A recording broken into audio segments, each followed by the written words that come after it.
चलो देखते हैं कि आइसो इलेक्ट्रॉनिक आयंस के केस में किस तरह से आयनिक रेडियाई वेरी करते हैं और इस तरह के अगर क्वेश्चंस आपके पास आ गए तो इजीली किस तरह से सॉल्व करने हैं। तो देखो सबसे पहले पता होना चाहिए कि आइसो इलेक्ट्रॉनिक आयंस कौन से होते हैं, ये चीज़ आपको सबसे पहले पता होनी चाहिए। तो आइसो इलेक्ट्रॉनिक में आइसो आ रहा है, आइसो का क्या मतलब होता है? आइसो मीन्स सेम, ठीक है। एंड इलेक्ट्रॉनिक मतलब यहाँ पर लेंगे हम इसका मतलब कि इलेक्ट्रॉन्स उनके सेम होते हैं। सो कौन से होते हैं आइसो इलेक्ट्रॉनिक आयंस? जिनके सेम नंबर ऑफ इलेक्ट्रॉन्स होते हैं, सेम नंबर ऑफ इलेक्ट्रॉन्स होते हैं, लेकिन जिनके पास डिफरेंट न्यूक्लियर चार्ज होता है, ठीक है। ऑब्वियसली चार्ज तो डिफरेंट ही होगा।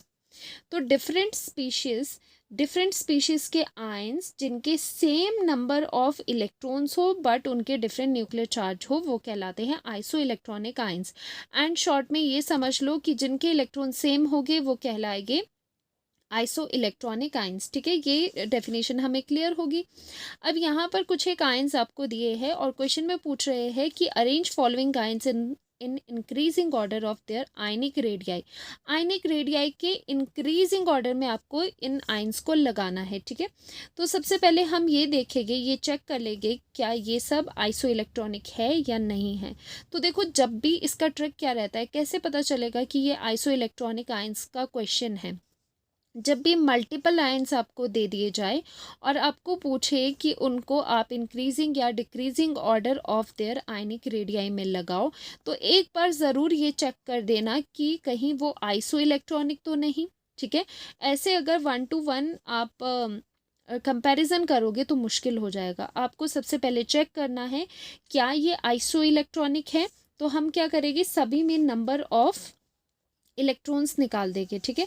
तो यहाँ पर देखो हम लिख लेते हैं sodium fluoride N3 negative, Mg2 positive, O2 negative and aluminium 3 positive ion, ठीक है। नंबर ऑफ इलेक्ट्रॉन्स कितने हैं? टोटल नंबर ऑफ इलेक्ट्रॉन्स निकालते हैं। Atomic number of sodium is 10 और जो प्लस का मतलब होता है उसका मतलब होता है removal of electron and negative का मतलब होता है कि एक्स्ट्रा इलेक्ट्रॉन, ठीक है। ये चीज़ें आपको सबसे पहले क्लियर होनी चाहिए, प्लस और माइनस क्या बताता है। Na पॉजिटिव का मतलब है कि सोडियम के बाद जितने इलेक्ट्रॉन है उसमें एक कमी है, वहाँ पर एक रिमूव हुआ है।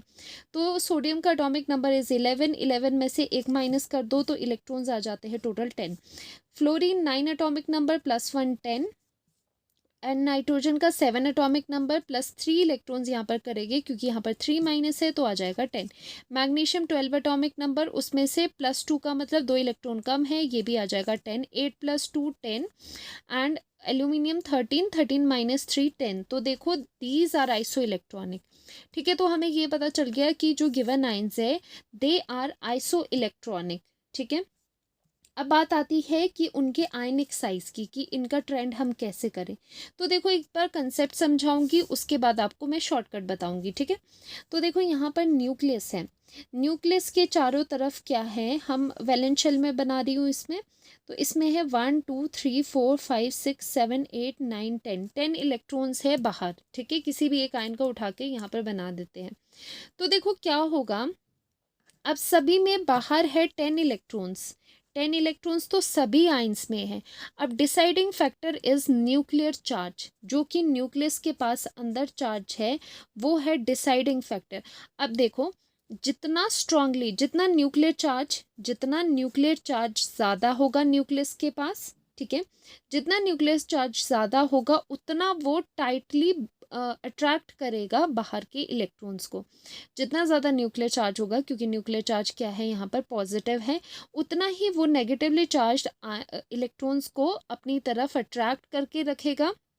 अट्रैक्शन ज़्यादा होगी, अगर अट्रैक्शन ज़्यादा होगी उस वजह से क्या हो जाएगा, जो आपके पास साइज़ है वो कॉन्ट्रैक्ट कर जाएगा, वो छोटा हो जाएगा, ठीक है, एक तरह से श्रिंक हो जाएगा। तो डिपेंड करता है सभी न्यूक्लियर चार्ज पे। तो देखो मैं यहाँ पर लिख लेती हूँ, as nuclear charge increases, ठीक है, न्यूक्लियर चार्ज इंक्रीज करेगा जैसे ही, this employs force of attraction, force of attraction, कौन सी फोर्स ऑफ अट्रैक्शन, बिटवीन जो न्यूक्लियर चार्ज है और इलेक्ट्रॉन की है, न्यूक्लियस और इलेक्ट्रॉन की, वो क्या हो जाएगी, इंक्रीज हो जाएगी, क्योंकि न्यूक्लियर चार्ज बढ़ रहा है। और बाहर इलेक्ट्रॉन के नंबर तो आपने फिक्स कर दिए, दैट इज 10। तो सारा डिपेंड करता है न्यूक्लियर चार्ज पे। जैसे ही अंदर की पार बढ़ेगी तो वो क्या करेगा, बाहर के इलेक्ट्रॉन पर बहुत अच्छी पकड़ बना देगा, तो उसको खींचेगा, फोर्स ऑफ अट्रैक्शन से अपनी तरफ खींचेगा, जिसकी वजह से क्या हो जाएगा, आयनिक रेडियाई, आयनिक रेडियाई इनके आयंस के डिक्रीज होने लगेंगे, डिक्रीज हो जाएंगे। दैट मीन्स जो साइज है वो कॉन्ट्रैक्ट करेगा या फिर डिक्रीज करेगा। ठीक है, तो यहाँ से इस चार्ट से क्या समझ आया हमें, तो यहाँ पर एक जनरलाइज में करके आपको बताती हूँ। हमें ये पूरी कहानी से ये चीज़ समझ आई कि जो आयनिक रेडियाई होंगे, आयनिक रेडियाई या रेडियस एक ले लेते हैं, is inversely proportional to nuclear charge. जैसे न्यूक्लियर चार्ज बढ़ रहा है वैसे ही अट्रैक्शन ज़्यादा हो रही है, तो इलेक्ट्रॉन को खींचेगा न्यूक्लियस और साइज छोटा हो जाएगा। ठीक है, या फिर हम ऐसे भी लिख सकते हैं, ionic radius is inversely proportional to atomic number. ठीक है, अब आप कहोगे ये एटॉमिक नंबर क्यों ले आए यहाँ पर, तो देखो एटॉमिक नंबर क्या होता है, एटॉमिक नंबर होता है Z।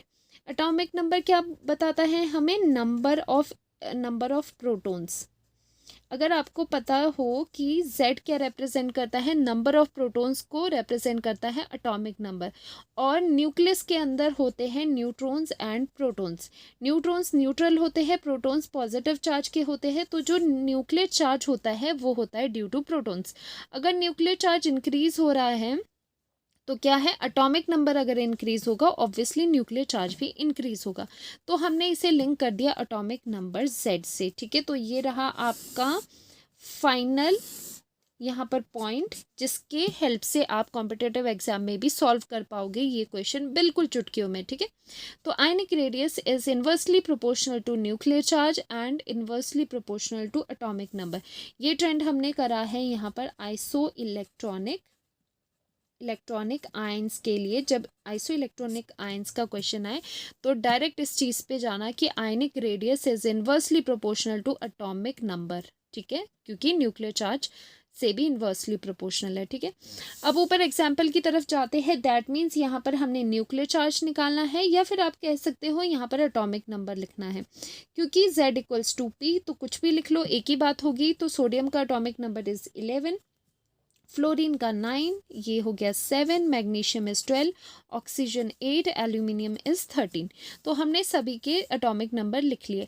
अब ड्यू टू दिस कंसेप्ट, जो हमने ये कंसेप्ट यहाँ पर सीखा है, as nuclear charge increases, nuclear charge मतलब एटॉमिक नंबर ही बोल दो, फोर्स ऑफ अट्रैक्शन इंक्रीजेस, उसकी वजह से साइज कॉन्ट्रैक्ट्स या फिर size decreases, ionic radii decreases. ठीक है, तो यहाँ पर सबसे पहले हमने क्वेश्चन में क्या कहा है आपको कि इंक्रीजिंग ऑर्डर में लिखना है, इसीलिए सबसे छोटा देखो, पहले 7 सबसे छोटा है, इसीलिए इंक्रीजिंग ऑर्डर है, तो हमें देखना है कि किसका साइज सबसे ज़्यादा है। ठीक है, तो यहाँ पर 7 का साइज सबसे ज़्यादा है और 13 का साइज सबसे कम है, क्योंकि इन्वर्सली प्रोपोर्शनल है। तो हमारा ट्रेंड क्या रहेगा, सबसे पहले लिखेगी जिसका साइज, जिसका एटॉमिक नंबर सबसे ज़्यादा है, जो कि है एल्यूमिनियम 3 पॉजिटिव। ठीक है, उसके बाद आ जाता है हमारे पास मैग्नीशियम 2 पॉजिटिव।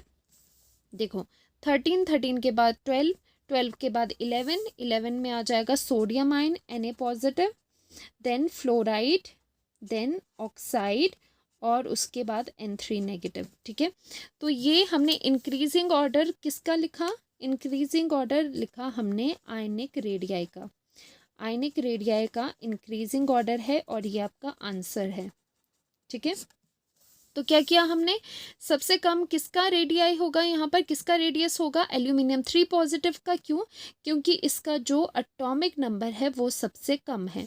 और इसका सबसे ज़्यादा रेडियस क्यों हो रहा है, क्योंकि इसका न्यूक्लियर चार्ज सबसे ज़्यादा है, न्यूक्लियर चार्ज ज़्यादा है, न्यूक्लियर चार्ज इसका कम है, या फिर Z या न्यूक्लियर चार्ज आपने सेम करके यहाँ पर लिखना है, क्योंकि एटॉमिक नंबर जब इंक्रीज होता है न्यूक्लियर चार्ज ऑब्वियसली इंक्रीज होता है ड्यू टू प्रोटॉन्स। तो यहाँ पर तो दोनों डिक्रीज हो रहे हैं। एंड N3 नेगेटिव के केस में क्या हो रहा है, एटॉमिक नंबर सबसे कम है इसका नाइट्रोजन का, ठीक है। अगर एटॉमिक नंबर कम है इसका मतलब इसका न्यूक्लियर चार्ज भी सबसे कम है। एंड वी नो दैट जैसे ही न्यूक्लियर चार्ज बढ़ता है वैसे ही आयनिक रेडियस कम होता है एंड वाइस वर्सा। जैसे न्यूक्लियर चार्ज डिक्रीज होगा वैसे ही आयनिक रेडियस उसका सबसे ज़्यादा होगा। तो यहाँ पर न्यूक्लियर चार्ज सबसे कम N3 नेगेटिव का है, इसीलिए साइज भी सब में से इसी का ही बड़ा होता है। तो इस तरह से आप क्वेश्चन सॉल्व कर सकते हो किसके, आइसो इलेक्ट्रॉनिक आयंस के। ये बहुत ही एक अच्छा टॉपिक है कॉम्पिटिटिव एग्जाम्स के लिए भी। कई बार इसमें नीट वगैरह में भी क्वेश्चंस आ जाते हैं, प्लस आपके जो स्कूल एग्जाम्स है उसमें भी क्वेश्चन बनते हैं। तो इस तरह से कभी भी तो मेरी आपको एक ट्रिक रहेगी, ये टिप रहेगी कि जब भी इस तरह के मल्टीपल लाइंस आपके पास हो, एक बार चेक कर लेना कि क्या ये आइसो इलेक्ट्रॉनिक है या नहीं है। क्योंकि अगर ये आइसो इलेक्ट्रॉनिक आ जाते हैं, जो मोस्ट ऑफ द केसेस में आइसो इलेक्ट्रॉनिक ही होंगे, तो आप इजीली इस रिलेशन से सॉल्व कर सकते हो। देखो अगर तो ये थ्योरी में आते हैं तो थोड़ा सा ये वाली कहानी बता देना। अगर कॉम्पिटिटिव एग्जाम में है तो कैसे आपको ये सॉल्व करना है, डायरेक्टली देखना है कि आइसो इलेक्ट्रॉनिक है, येस आइसो इलेक्ट्रॉनिक है, और ये वाला रिलेशन यूज़ करना कि ionic radius is inversely proportional to atomic number. तो एटॉमिक नंबर इन्वर्सली प्रोपोर्शनल है रेडियस के, तो आइसो इलेक्ट्रॉनिक के लिए डायरेक्टली आप ये वाला ट्रेंड निकाल दोगे। ठीक है।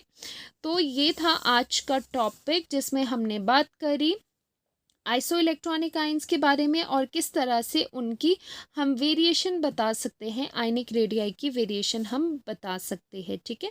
आई होप ये लेक्चर आपको हेल्पफुल रहा होगा। इसी तरह के लेक्चर्स के लिए do subscribe the channel. Thank you so much. Bye bye.